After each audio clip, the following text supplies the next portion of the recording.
Israel and Hamas agreed to the first part of a Gaza ceasefire deal. That's where we're starting the 7 from the Washington Post. I'm Hannah Jewell.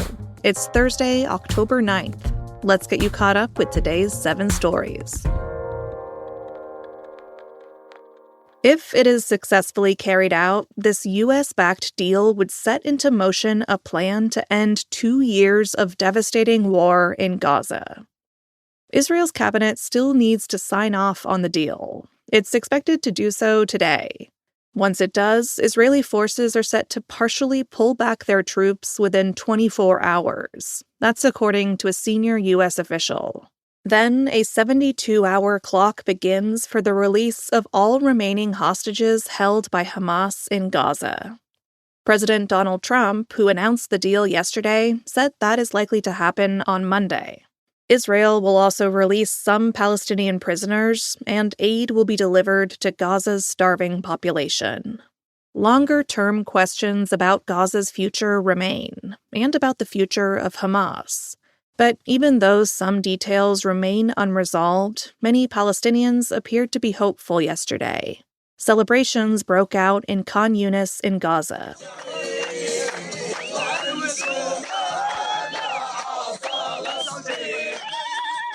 And yesterday, the relatives of Israeli hostages thanked Trump for his efforts over the phone. Mr. President, we believe in you. We know you've done so much for us over the past, since you became a president, and even before that. And we trust you fulfill the mission. Meanwhile, Trump will now be keeping a close eye on another announcement. Who will be this year's winner of the Nobel Peace Prize? He has been campaigning hard for it, claiming credit for ending multiple foreign conflicts. The recipient will be announced tomorrow.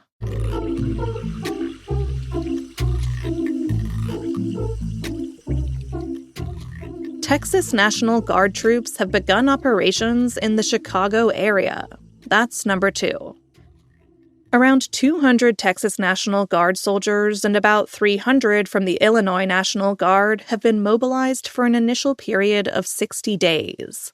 The deployment to Illinois is against the wishes of state officials, including Democratic Governor J.B. Pritzker. He spoke out against the deployment yesterday. What kind of a country are we living in where the President of the United States is targeting his political opponents? I mean, that is the world that we're living in now, where he is calling out. He said he was going to jail Gavin Newsom. He says he's going to jail me. He says he's going to jail the mayor of the city of Chicago. These are people who stand against him, disagree with him, speak out about it, but literally have done nothing wrong. The deployment of one state's guard against the host state's wishes is highly unusual.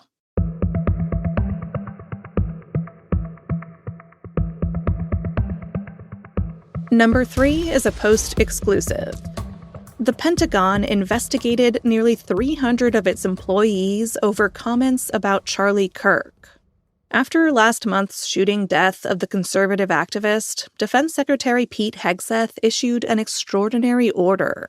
He told officials to investigate and silence criticism of Kirk among Pentagon employees. Kirk was a fervent supporter of President Trump. Those who were investigated include service members, civilian workers, and contractors. The sweeping inquiry is ongoing. It has only resulted in a smattering of disciplinary action so far. But former defense officials and Democratic lawmakers say it is contributing to alarm over Hegseth's stewardship of the military.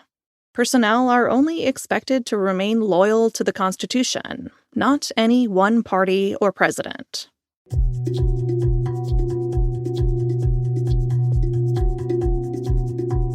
Economists are scrambling to find data during the government shutdown. That's number 4. The government is closed and official data collection is on hold.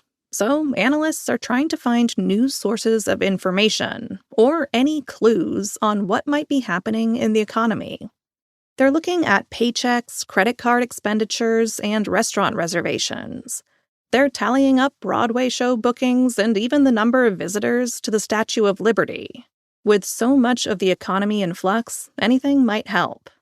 The shutdown, now in its second week, comes at a critical time for the economy. Although most measures point to steady growth, the job market appears to be slowing. But without key federal figures, including data on job creation and inflation, it's becoming increasingly difficult to gauge the state of the economy.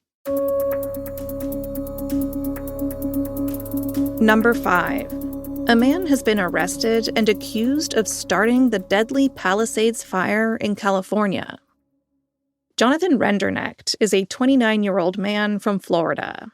He was charged yesterday with destruction of property by means of fire. That's a felony and carries a 5 to 20-year prison sentence. It's alleged that he set a fire on New Year's Day, which reemerged 6 days later.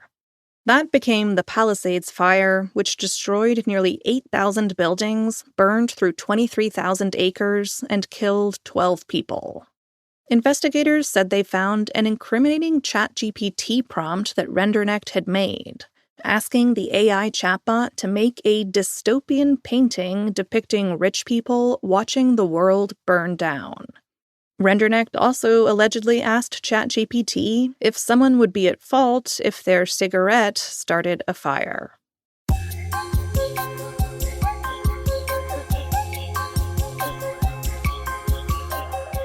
You might have been played by Amazon's Prime Day sales.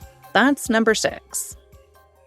The Post's tech columnist Jeffrey Fowler and his family were looking forward to the Prime Days on Tuesday and Wednesday this week. They had a shopping list of items they had been tracking. But some Amazon-marketed discounts turned out to be the same price as they had been in recent weeks. For example, an Oral-B toothbrush was listed as 39% off, but had been listed for the same price in August.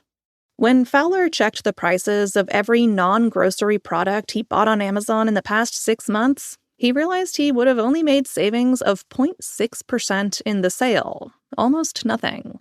And that doesn't include Amazon Prime's $139 annual membership fee. So tread carefully out there, folks. And before we go, our usual disclosure. Amazon founder Jeff Bezos owns the Post. And special thanks to listener Thomas, who reached out the last time I called that a disclaimer. It turns out it is a disclosure. You were right.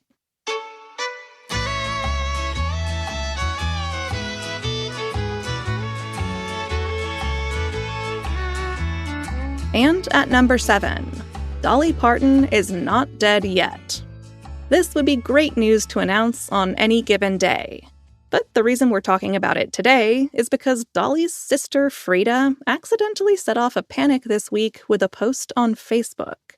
She wrote, among other things, "I was up all night praying for my sister Dolly."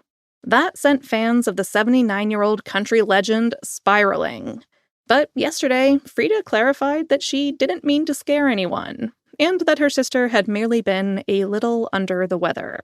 Dolly herself put an end to the rumors of her demise in a video posted yesterday. There are just a lot of rumors flying around, but I figured if you heard it from me, you'd know that I was okay. So anyhow, that's what I wanted to say, and I'm not ready to die yet. I don't think God is through with me, and I ain't done working. So I love you for caring, and keep praying for me. So, rest assured, the legend is alive and kicking, and still busy working 9 to 5.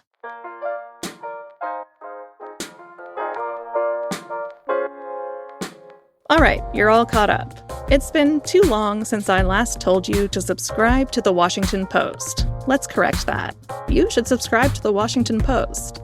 Right now, you can get a core subscription for just $40 for a whole year. Think how many less useful things you've spent $40 on. A fancy candle? A disappointing dinner? Make better choices at washingtonpost.com/subscribe. I'm Hannah Jewell. I'll meet you back here tomorrow.